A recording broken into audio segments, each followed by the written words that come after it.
Hey, it's Jeremy Williams, broker owner of the Bannock Real Estate Group, and today we have a special guest, Dave Krueger with Montana Family Mortgage. He's an advisor that we go to when we have questions about the market and understanding loans. He's also a lender that has probably some of the highest customer service that I've seen in the industry locally. And I don't know, Dave, have you got beat on any of your pricing when it comes to loans working with us? You know, it's one of those things that I always encourage people to look in the market and see what is available to them. We have a very long streak right now of being either the best or one of the best options out there when it comes to pricing. Yep. But again, I think people should just do their due diligence. Yeah, fantastic. And today what we wanted to talk about is just get a little feel for what can we expect going into next year. Yeah, it's a great question, and it's the number one question I get. People always say, Dave, what are interest rates going to do? And I always tell people, if I had a crystal ball to predict interest rates, I would be in Vegas right now, not being a mortgage broker. But what I can tell you is this. When you look at the history of the market and what has happened and what is going on with our economy and how that is affecting our interest rates, we are going to see, and we are seeing, a slow and steady rise up.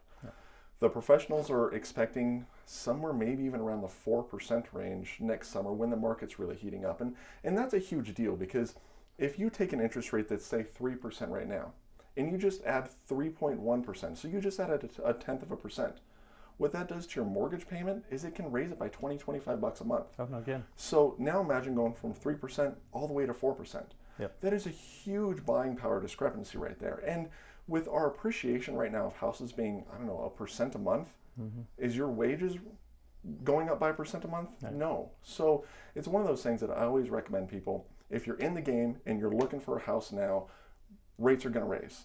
And they're going to be raising, and house prices are going to be raising quicker than your wages. So find a house, make sure it checks your box, and put in an offer. Yeah, that's great advice, Dave. I mean, one thing we're seeing on our side is that I believe we'll have more inventory next year compared to what we've seen, but it's still going to be a shortage, which means housing prices along with inflation and other means are going to cause those homes to be more expensive. So if the cost of money is going up, the cost of the house is going up, you're losing ground every month that you're waiting. So I guess at the end of the day, if you're looking to upsize, downsize, maybe you have new kids in the family, kids moving out of the household, whatever the reason might be, if you thought about selling your house, it's definitely a good time to at least ask questions. Wouldn't you agree, Dave? Yeah. And make sure, because what we don't want is to look back and wish we had done something different. So overall, education is power. So I think you get educated and you reach out to your professional, your mortgage professional. We'd be happy to help you. And let's talk about rates. Let's talk about your financial situation and how that is going to transition into you buying a home. And then once you're set up, talk to a professional, talk to Bannock, talk to you guys, get it all squared away, use a team approach, and let's get you into a new house. Yep. Great. Dave, thank you. And we look forward to talking to you soon. Thanks.